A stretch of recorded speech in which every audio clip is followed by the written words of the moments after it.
าแดงกับม้าเฮ้ยนี่ต่างหากเลยวันนี้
ฟ้าใส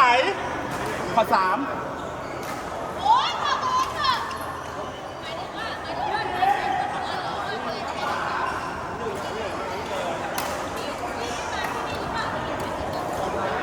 เฮีย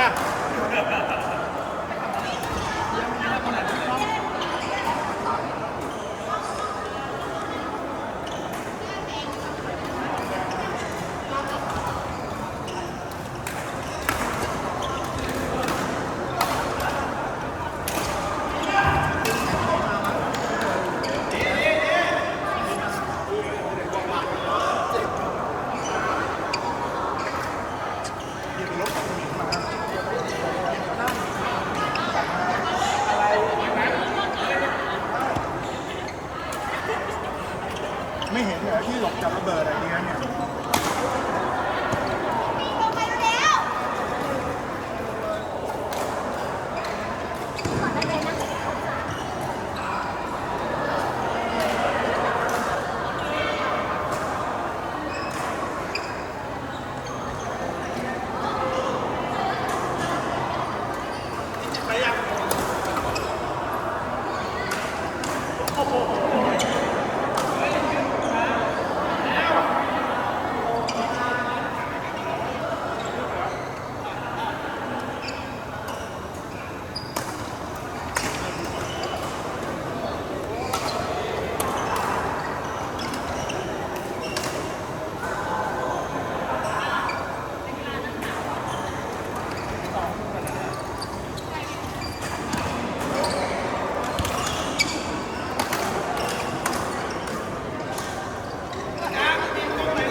แล้วใช่ไหมครับรับแต่เลย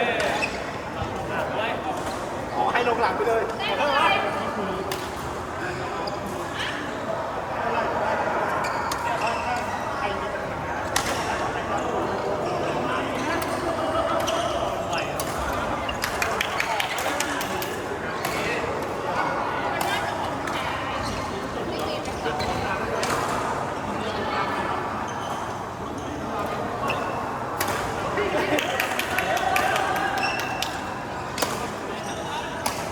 เฮ้ยเบาๆหน่อย เบาหน่อยนั่งถอดหก พี่กั๊กไปเปลี่ยนเสื้อ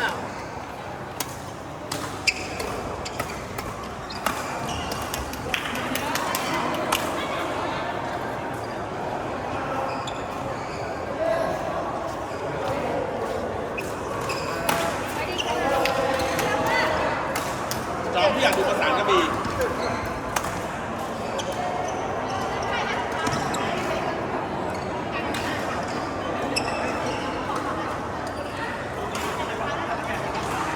รับเลยครับ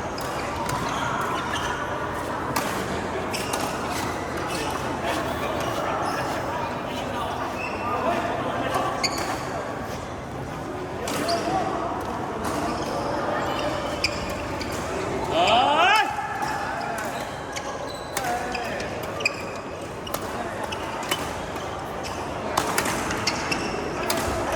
ถ้าเราไม่พ้นหัวนะโดนไอ้จอมนะ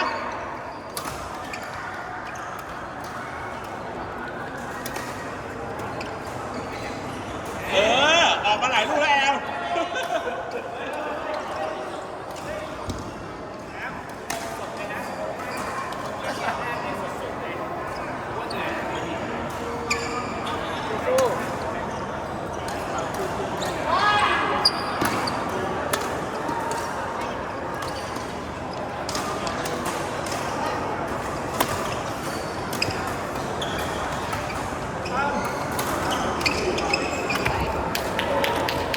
เฮ้ย ปกติเราชอบดักลูกดาดอ่ะจอม แกล้งพี่แอลเหรอลูกเนี้ย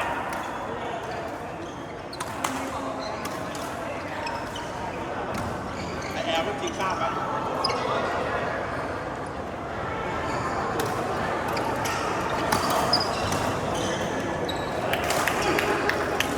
สุมาลี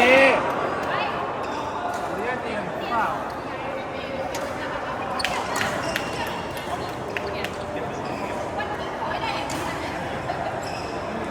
เขาจะมาตีทำไมวะกินเยอะก็ตกกินอยู่แล้ว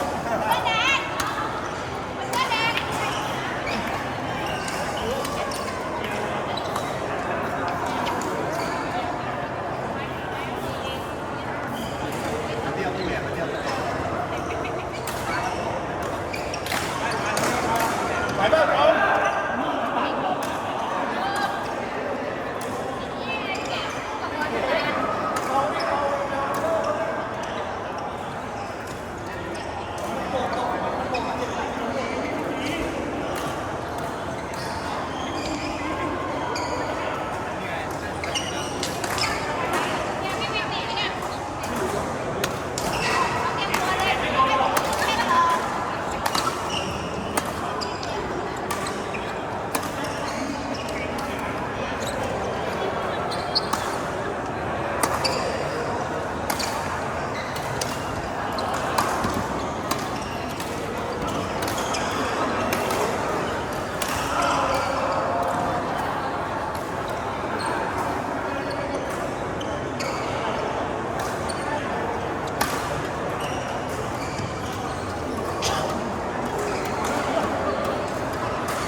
ย้อนหนึ่งไก่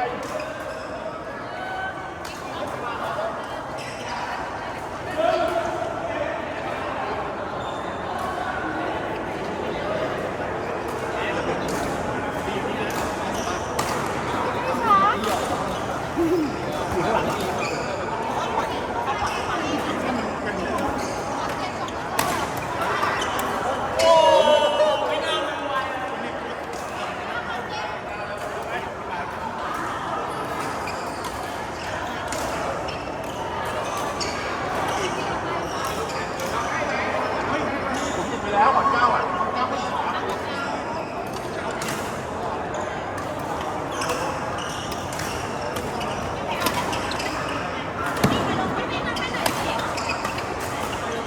พี่เรียกให้น้องมันมาใกล้ ไป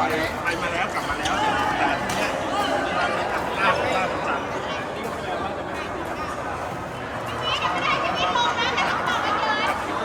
มันต้องมาเด็กก่อนแต่ว่าอาจจะต้องเลือกของถ้าเขาต้องอยู่ในห้องแข่งขันขึ้นมาแบบว่ามาอยู่สุดร้อนจริงๆมาแล้วก็ในทางแบบว่าก็ถ้าเครื่องถูกกว่าก็นั่งได้ต้องลองแบบ มาตีแบบได้เก่งเกินเก่งเกินชิมารีจะได้แค่ตัวแล้วคนโตต้องขายไปเนี่ย ไม่ขาย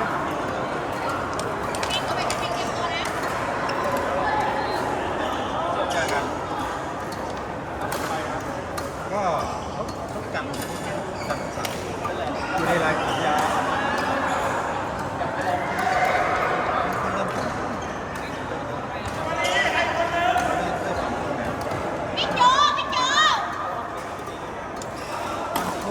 เพราะว่ามันพุธปกติตอนนี้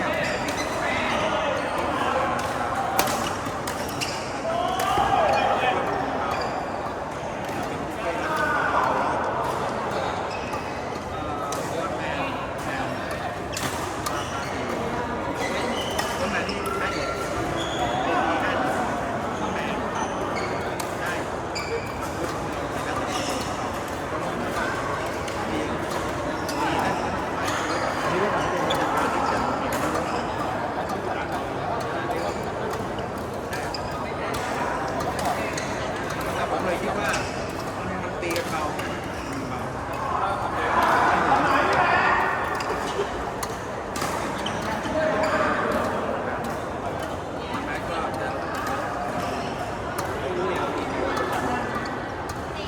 กินก็มีจัดที่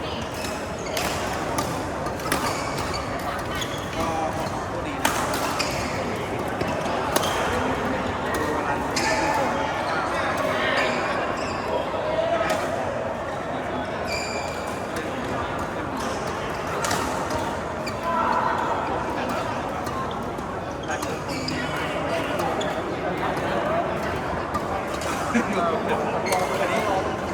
ถ้าเราดูแลถ้ามีคนออกก็ควรเราเสียดายแต่ว่าเราแล้วขายพันไม่ต้องปล่อยออกที่ใกล้กันถึงเวลาเราเดินเข้าไปแก้ไปต้องมาจากขอบไหนฮะมาจากขอบหน้าเหรอ ไม่ต้องทำ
สมอจริงๆอาจจะชนะแล้ว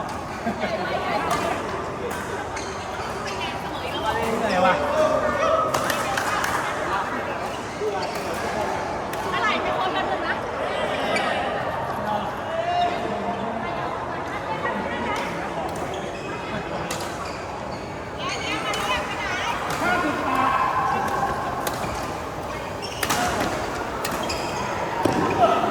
เฮ้ยมันเล่นไม่เสร็จอีกเนี่ย ยังไม่เสร็จเลย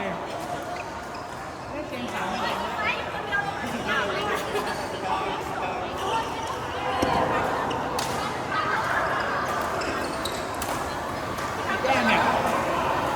ไม่กล้าเกิดแล้วเหรอที่ลงทีหลังเหรอ ใช่ที่ชนะคือ เหรอ เนี่ยจับนี้แล้วแชมป์จบอย่างเดียวจบแล้ว นะคุณก็เดี๋ยวไอ้คุณแม่ ดิว